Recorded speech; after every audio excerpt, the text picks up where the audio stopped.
quatrième groupe de lois. Le quatrième groupe de lois présenté en EMR 13 qui tisse les liens et de l'occasionnalisme et de l'angélologie synthétise la réflexion menée par Malebranche dans le quatrième éclaircissement ajouté en 1684 au traité de la nature et de la grâce.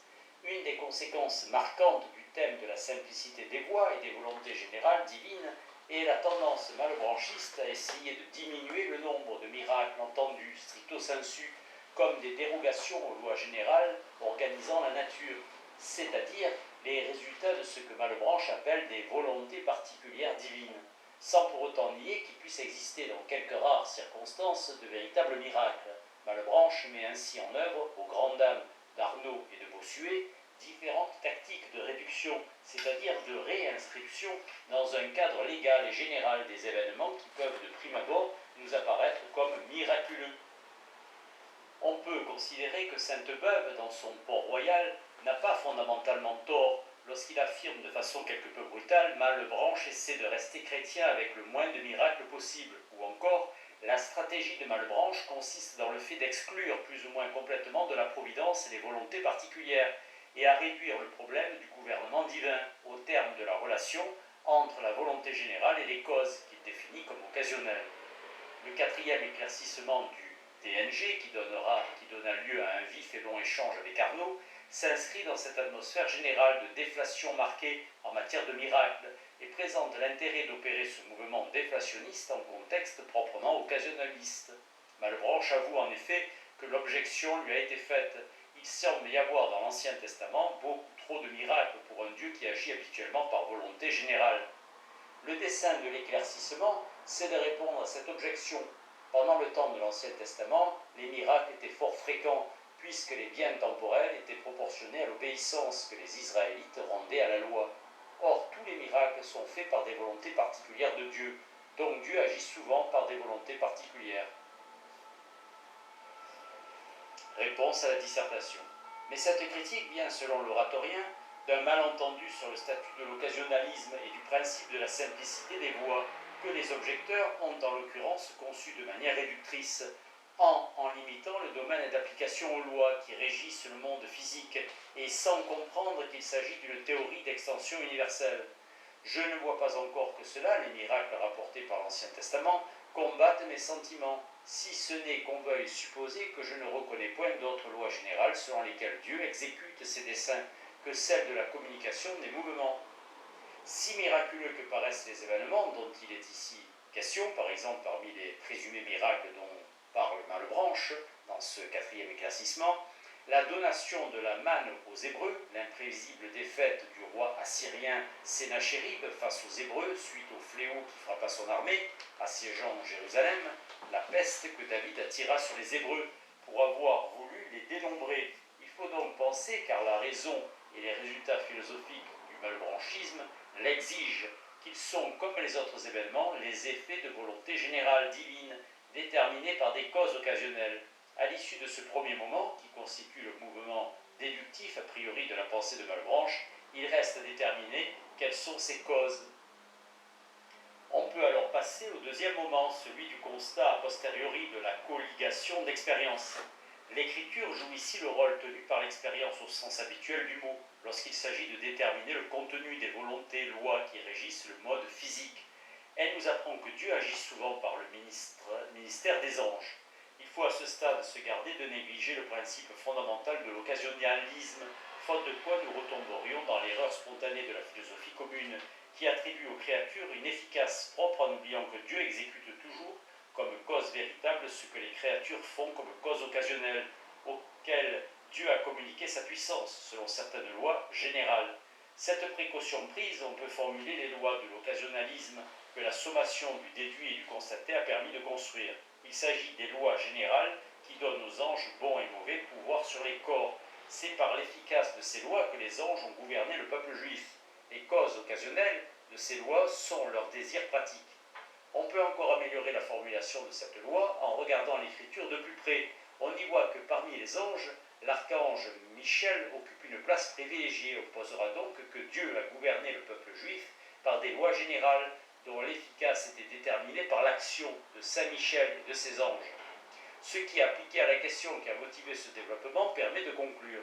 Les miracles de l'Ancien Testament ne sont que des suites des lois générales que Dieu s'est faites pour communiquer sa puissance à l'archange Michel. Dieu ne faisait la plupart de ces miracles que par l'action, c'est-à-dire selon les désirs de l'ange que Dieu avait choisi pour conduire son peuple. L'objection initiale est ainsi résolue.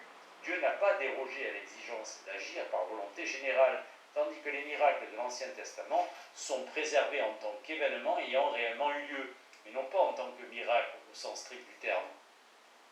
Si, du point de vue de l'histoire des idées, les anges, délaissés par Descartes, font ici un retour remarquable sur la scène philosophique, ces développements paraissent aujourd'hui quelque peu datés.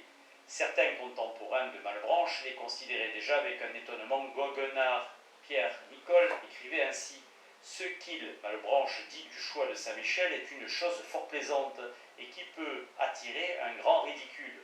C'est comme s'il disait que Dieu a donné le peuple juif à gouverner aux anges, au rabais des miracles, et qu'ayant trouvé que Saint-Michel s'en acquitterait à un meilleur marché, il a préféré à tous les autres. » Dans le numéro de mai 1684 des Nouvelles de la République des Lettres, Bayle renchérissait « Voilà l'hypothèse du monde la plus commode pour expliquer les effets les plus étranges. Mais cette extension angélique est révélatrice de certaines tendances fondamentales de l'occasionalisme, malbranchisme, qui, justement parce qu'elles s'investissent ici dans un domaine singulier, s'y donnent à voir de manière particulièrement frappante. La matière angélique est évidemment surprenante, mais structurellement parlant, ce qui se passe dans le cadre de ces quatrièmes lois se laisse décrire comme un cas particulier et spectaculaire de relation entre d'une part un ou des esprits, les anges, et d'autre part des corps du monde sur lesquels ils interviennent. Malebranche précisant bien que ces lois générales donnent aux anges bons et mauvais pouvoir sur les corps, substance inférieure à leur nature. On se trouve donc ici face à un cas typique et remarquablement pur dans la mesure où il n'est pas compliqué par les données phénoménologiques et affectives de la conscience que nous avons de nous-mêmes, du canonique mind-body problem dans le sens esprit vers corps. En terrain occasionaliste, ces développements suggèrent ainsi la fécondité d'une opération analogue à celle mise en œuvre dans le domaine de la théorie de la connaissance par les commentaires de Démon Connell et Emanuela Scribano.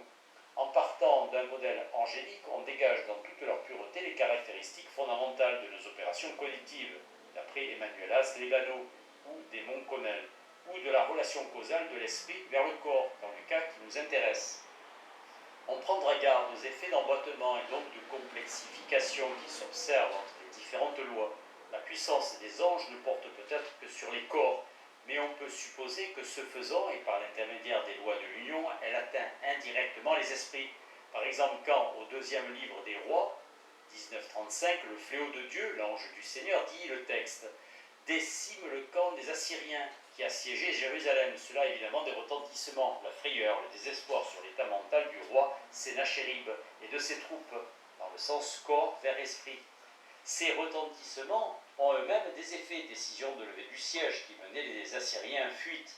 Dans le monde des corps, dans le sens corps vers esprit et corps vers corps, et ces changements dans le monde des corps engendrent eux-mêmes, dans le sens corps vers esprit, des phénomènes psychologiques joyeux chez les Hébreux, soulagement, enthousiasme. Là encore, on observe de façon spécialement frappante et épurée, dans ce cas particulier, un état de fait valable pour l'ensemble des phénomènes traités par l'occasionalisme et que les analyses séparées de chaque groupe de lois ont tendance à faire perdre de vue. Chaque groupe de lois ne concerne pas de façon autonome, insulaire, compartimentée, une série de phénomènes sans rapport avec ceux qui sont pris en charge par d'autres groupes de lois, mais il existe au contraire une très étroite intrication entre chaque groupe, par exemple, dans le cas qui vient d'être décrit, entre les premiers, deuxième et quatrième. Les anges causes occasionnelles, les anges causes occasionnelles tels que les présente Malebranche ont avant tout une fonction d'évitement des miracles, d'opérateurs de rigoureuse déflation dans ce domaine. Ils sont, ou pourrait-on dire ne sont que, dans la mesure où il est vrai qu'on en reste à une angélologie purement fonctionnelle, et en tant que telle, pauvre en contenu par rapport aux questions abordées dans les grands traités d'angélologie médiévaux, des intégrateurs causaux dont la fonction est d'éviter à Dieu des volontés particulières et de sauvegarder par là la simplicité des voies divines. On le voit de façon spécialement nette dans la manière dont l'oratorien explique les miracles de l'Ancien Testament. Les anges, mais aussi au nom des équivalences fonctionnelles entre les différents types de causes occasionnelles repérées par Malebranche, Les corps et les esprits considérés en tant que cause occasionnelle apparaissent donc comme une courroie de transmission démultipliant la généralité et la simplicité du vouloir divin en un faisceau causal qui lui permet de s'appliquer différentiellement à des événements dont la diversité et la multiplicité contredisent en apparence cette généralité et cette simplicité. Ainsi, ces textes sur la causalité occasionnelle angélique sont peut-être ceux où Malebranche, comme par anticipation, se donne le plus nettement les moyens conceptuels de répondre à une critique du type de celle que formule Leibniz lorsqu'il voit dans l'occasionnalisme une doctrine du miracle perpétuel. Tout au contraire, on comprend ici que l'occasionalisme malebranchiste constitue un dispositif à réduire autant que faire se peut les miracles, jusqu'à intégrer les événements d'apparence miraculeuse dans un système explicatif causal, on ne peut plus standardisé et universel. La distribution de la grâce est le cinquième groupe de lois. Les cinquièmes lois de l'occasionalisme présentées dans la synthèse d'EMR concernent quant à elles la distribution de la grâce par Jésus-Christ. Le sujet est extrêmement complexe. Il est contextuellement, puisqu'on est encore, lorsque Malebranche met au point sa doctrine, en ce domaine dans un horizon historico-idéologique où les querelles sur la grâce, qui ont déchiré le grand siècle, sont loin d'être éteintes. Il est aussi théologiquement dans la mesure où, comme on l'a souvent remarqué, Malebranche avance à ce sujet des propositions sur les effets de l'ignorance ou de l'obscurité dans l'âme du Christ, qui semblent audacieuses du point de vue catholique. Mais on a aussi vu plus haut que de prudentes manières, les EMR font le choix de ne pas s'étendre sur ces sujets controversés. Dans leur structure générale, ces cinquièmes lois de l'occasionnalisme sont homologues aux 4 précédents groupes de lois et qu'il y ait justement homologie structurale entre la légalité de l'ordre de la nature et celle de l'ordre de la grâce, constitue un fait remarquable. Voici une restitution des grandes lignes du mouvement qui conduit à la position de ce cinquième groupe de lois. 1. Nous savons que Dieu veut le salut de tous les hommes. Il leur accorde donc la grâce, et comme toute action divine, cet octroi s'opère par volonté générale et loi simple. C'est le moment déductif a priori de la réflexion malebranchiste, présentée dans la seconde partie du premier discours du TNG, où l'on trouve notamment le célèbre parallèle entre la pluie dans le monde physique comme phénomène météorologique et la pluie de la grâce. 2. Il faut alors découvrir quelle est la cause qui règle et détermine l'efficace de cette cause générale, celle qu'on peut appeler seconde, particulière, occasionnelle. Malebranche propose à cette fin un raisonnement assez complexe, dont voici les principales étapes. L'oratorien pose tout d'abord ce qu'on peut appeler un principe de convenance occasionnelle, qui stipule qu'une cause occasionnelle doit entretenir un rapport signifiant avec la visée divine, dans l'établissement du groupe de lois où cette cause intervient. Pour peu que l'on consulte l'idée de l'ordre intelligible, ou que l'on considère l'ordre sensible qui paraît dans tous les ouvrages de Dieu, on découvre clairement que les causes occasionnelles qui déterminent l'efficace des lois générales et qui servent à les établir doivent nécessairement avoir rapport au dessein pour lequel Dieu établit ses lois. Par exemple, l'expérience fait voir que Dieu n'a point pris, et la raison convainc qu'il n'a pas dû prendre le cours des planètes pour cause occasionnelle de l'union de notre âme avec notre corps.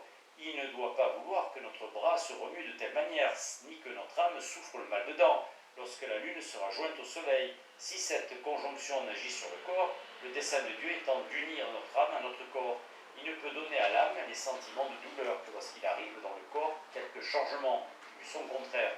Ainsi, il ne faut point chercher ailleurs que dans notre âme ou notre corps les causes occasionnelles de leur union. La conséquence de ce principe est que les causes occasionnelles de distribution de la grâce, qui concernent au plus haut point de vue l'esprit, doivent être de nature spirituelle, c'est-à-dire que la cause occasionnelle de la grâce ne peut se rencontrer qu'en Jésus-Christ ou en l'homme.